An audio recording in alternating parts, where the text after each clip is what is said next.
위원장님은 이번 총선의 시대 정신은 운동권 특권 세력의 그 청산이라고 이제 수차례 이제 말씀하셨고요. 반면에 그 민주당의 이재명 대표는 얼마 전 신년 기자회견에서 오히려 지금 청산해야 할 가장 중요한 과제가 검사 독재라고 얘기를 했습니다. 이 대표 주장에 대해서 어떻게 생각하시는지? 만약 검사 독재가 있다면 이재명 대표는 지금 감옥에 있을 겁니다. 그리고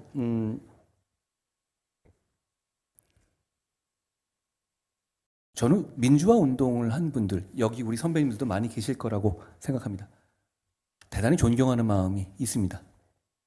그렇지만 민주화 운동은 몇몇 사람의 공이 아니라 대한민국 모든 시민의 공입니다. 그 공을 발췌해내서 수십 년째 울고 먹는 것을 비판하는 겁니다. 그리고 그분들 몇몇의 이해관계가 그분들이 잘 먹고 잘 사는 것 자체라면 나라에 해가 없는데요. 그분들이 새로운 정치 세력, 좋은 정치의 등장을 꽉꽉 막고 있거든요. 어떤 보도에서 민주당에서 현역 의원 중에 70여 명이 운동권 출신. 정확하게 말하면 그냥 사실 그 시기에 돌 한 번 안 던져본 사람들은 적을 거예요. 그렇지만 이 사람들이 말하는 이런 사람들은 적어도 총학 같은 데서 학생회장 한번 해보고 뭔가 렛대를 달렸던 사람들끼리만 있는 것 아닙니까? 그러면 이런 분들이 수십 년째 기득권으로서 혜택받으면서 정치를 장악하고 있는 것이 대한민국의 도움이 됩니까? 아니면 해가 됩니까?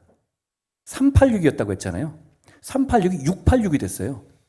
그럼 그동안에 그걸로 충분하지 않습니까? 혜택이 필요했다면? 저는 그 부분에 대해서 충분히 국민들이 시대의 정신을 공감하실 거라고 생각하고요. 자, 이 말씀도 드리고 싶습니다. 정치 영역에서만 그렇습니까? 정말? 정말 그렇습니까? 사회 영역, 시민단체 영역도 다 마찬가지 아닙니까? 저는 얘기 들었던 것 중에서 얼마 전에 우상호 의원께서 나는 여러 번 속된 말로 여러 번 했었으니까 나는 안 하겠는데 그런데 아직 못 해본 우리 운동권 후배들은 좀 하면 그게 뭐 문제냐? 그럼 얘네들한테 가혹한 거 아니야? 이런 식의 얘기를 하시더라고요. 정말 잘못된 생각이죠. 유능하고 준비된 분들이 대한민국에 많이 계십니다. 그분들이 사회를 이끌어 나가는 것을 이 운동권 특권 세력이 막고 있는 겁니다. 이번 총선에서 그 부분이 청산되어야 한다는 것이고요. 검사 독재란 말 자체는 일단 검사를 사칭한 분이 이런 말씀하시는 게 좀 코미디 같긴 합니다. 그리고 저는 민주당의 문제가 이거라고 생각합니다. 정치적인 공방과 날선 공방은 얼마든지 할 수 있습니다. 그런데 그 과정에서 사회 시스템을 무너뜨리면서까지 자해적으로 그런 공방이 이루어지면 안 되는 것이죠. 민주당은 얼마 전에 이재명 대표 피습 이후에 말도 안 되는 음모론을 퍼뜨리면서 경찰을 집중적으로 공략했습니다. 그러면 앞으로 다음번에 검찰이 없어지면 다음번에 공약은 경찰을 없애는 겁니까?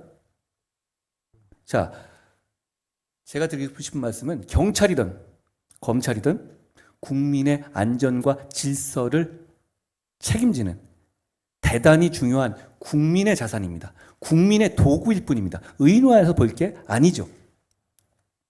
그런데 어떤 정치적 이해관계 그리고 자신의 방탄을 위해서 그런 중요한 국민의 자산과 도구를 지속적으로 비난하고 폄훼할 경우에 그 손해는 누구한테 갑니까? 민주당에 갑니까? 이재명 대표에게 갑니까? 아닙니다. 우리에게 오는 겁니다. 우리의 치안이 약해지는 거고 우리의 범죄 대응 능력이 약해지는 겁니다. 저런 정치를 해서는 안 된다고 생각합니다. 다시 한번 말씀드립니다. 검사 독재요? 그렇게 검사 독재한다면 이재명 대표가 지금 길거리를 돌아다닐 수가 있겠습니까?